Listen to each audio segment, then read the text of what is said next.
Hi friends, मैं जागेश्वर कुमार समृद्धि education YouTube channel पर आप सबों का स्वागत करता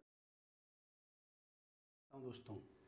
दोस्तों मॉडर्न हिस्ट्री का सीरीज चल रहा है। आधुनिक इतिहास की सीरीज में हम लोग अगला वीडियो लेकर आपके बीच उपस्थित हूं। दोस्तों आज पिछली कक्षा में मैंने बताया था खिलाफत का मुद्दा, तो आज हम लोग देखेंगे खिलाफत का मुद्दा क्या था। तो खिलाफत का जो मुद्दा था, ब्रिटेन का तुर्की के प्रति कठोर रवैया। मतलब ब्रिटेन जो है वो, चूँकि प्रथम विश्व युद्ध जब हुआ था तो तुर्की जो था वो ब्रिटेन के विरोध में समर्थन किया था। तुर्की ब्रिटेन के विरोध में था। तो प्रथम विश्व युद्ध के बाद ब्रिटेन जो है वो तुर्की के प्रति कठोर रवैया अपनाता है और करता क्या है कि तुर्की का विभाजन कर देता है और खलीफा को उसके पद से हटा देता है। मतलब खलीफा को पद से हटा दिया जाता है।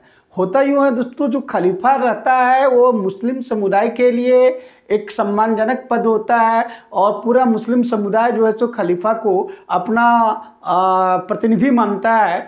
तो ये पूरे विश्व स्तर पे ऐसा होता है। तो भारतीय मुसलमान जो थे वो भारतीय मुसलमान का भी एक स्नेह, एक प्रेम, एक प्यार खलीफा के प्रति था। और जब ब्रिटेन ने खलीफा के पद को हटा दिया तो ऐसी स्थिति में भारतीय मुसलमानों में एक रोष उत्पन्न हो गया, एक असंतोष उत्पन्न हो गया और उन्होंने इसके विरुद्ध प्रोटेस्ट करना शुरू किया, इसके विरोध करना शुरू किया। और वही जाके खिलाफत कमेटी, खिलाफत के रूप में, जो खिलाफत असहयोग आंदोलन के रूप में हम लोग को देखने को मिलता है। हुआ यूँ दोस्तों कि 1919 के प्रारंभ में अली बंधुओं, काफ़ी फेमस नाम है अली बंधु, जो मोहम्मद अली और शौकत अली के नाम से जाने जाते हैं। ये दोनों भाई होते हैं, मोहम्मद अली और शौकत अली। तो अली बंधुओं, मौलाना आज़ाद, अजमल खान और हसरत मोहानी, इन लोगों के नेतृत्व में एक खिलाफत कमेटी का गठन किया जाता है। तो कभी कभी क्वेश्चन पूछ देता है दोस्तों कि खिलाफत कमेटी के गठन में निम्न में से कौन से व्यक्ति शामिल थे, या खिलाफत कमेटी के गठन में निम्न में से कौन से व्यक्ति शामिल नहीं थे। तो आप ये ध्यान में रखेंगे कि खिलाफत कमेटी के जो गठन हुआ था वो किनके नेतृत्व में हुआ था।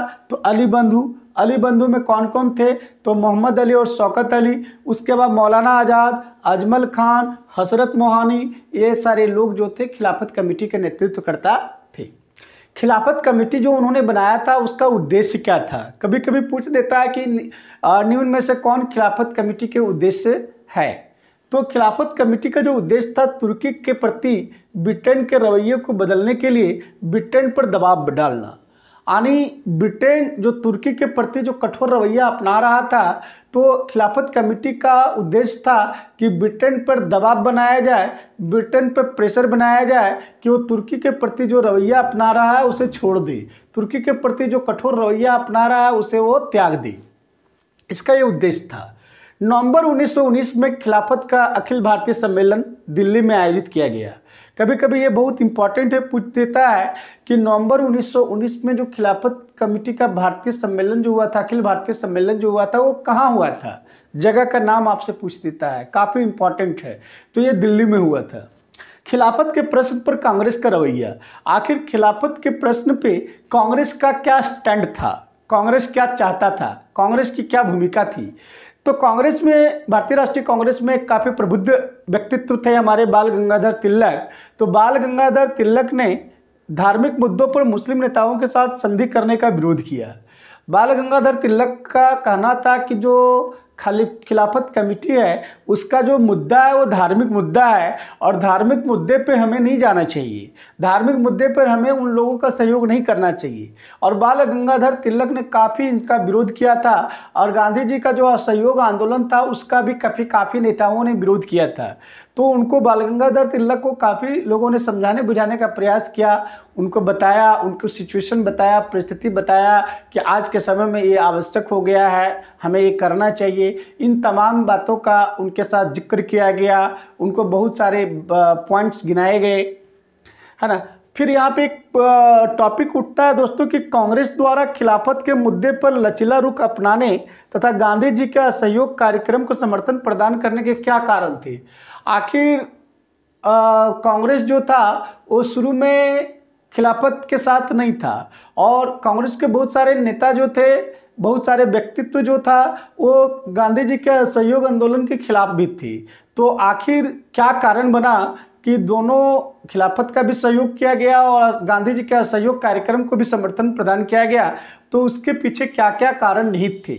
तो उसमें से पहला कारण था दोस्तों कि यह हिंदू मुस्लिम एकता स्थापित करने तथा मुस्लिम समुदाय को राष्ट्रीय मुख्यधारा में लाने का स्वर्णिम अवसर था।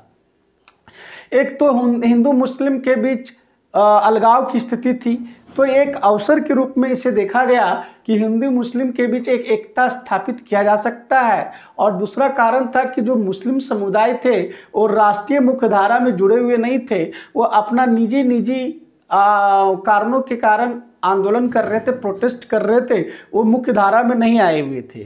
तो ये दो कारण था इसका, ताकि एक अवसर था, एक प्लेटफॉर्म था कि जिसका समाधान, ये दोनों समस्याओं का समाधान हो सके, हिंदू मुस्लिम के बीच एकता स्थापित हो सके और जो मुस्लिम समुदाय राष्ट्रीय मुख्यधारा में नहीं जुड़ा हुआ है उसको जोड़ा जा सके।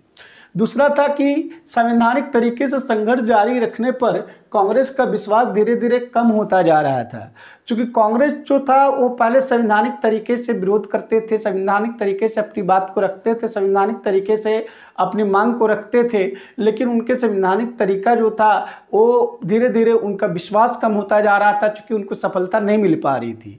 तो वो भी कहीं ना कहीं चाह रहे थे कि उनका जो कार्यक्रम कुछ बदले और वो अलग तरीके से प्रोटेस्ट करने के लिए शुरू करें, और एक मंच उनके लिए मिल गया। तीसरा जो पॉइंट है और बहुत इंपॉर्टेंट पॉइंट है कि भारतीय अपने असंतोष के अभिव्यक्ति के लिए उचित अवसर की तलाश में थे।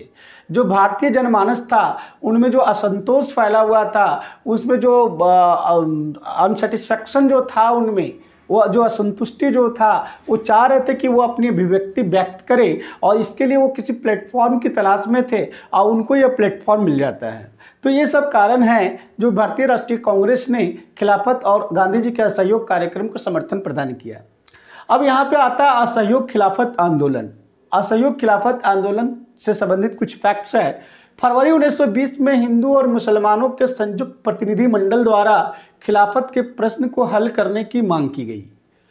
फरवरी 1920 में हिंदू और मुसलमानों का एक संयुक्त प्रतिनिधि मंडल जो है ये मांग रखता है सरकार से, ब्रिटिश सरकार से, कि वो खिलाफत के मुद्दे को हल करे। लेकिन नतीजा ये होता है कि मई 1920 में तुर्की के साथ सेब्रिज की संधि की जाती है और उसके तहत तुर्की का विभाजन कर दिया जाता है।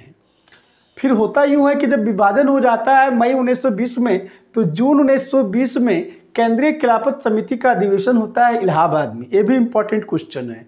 क्वेश्चन पूछ देता है कि जून 1920 में केंद्रीय खिलाफत समिति का कमेटी का अधिवेशन कहाँ हुआ था। केंद्रीय समिति खिलाफत समिति का तो इलाहाबाद में, और इसमें आंदोलन का नेतृत्व गांधी जी को सौंपा गया।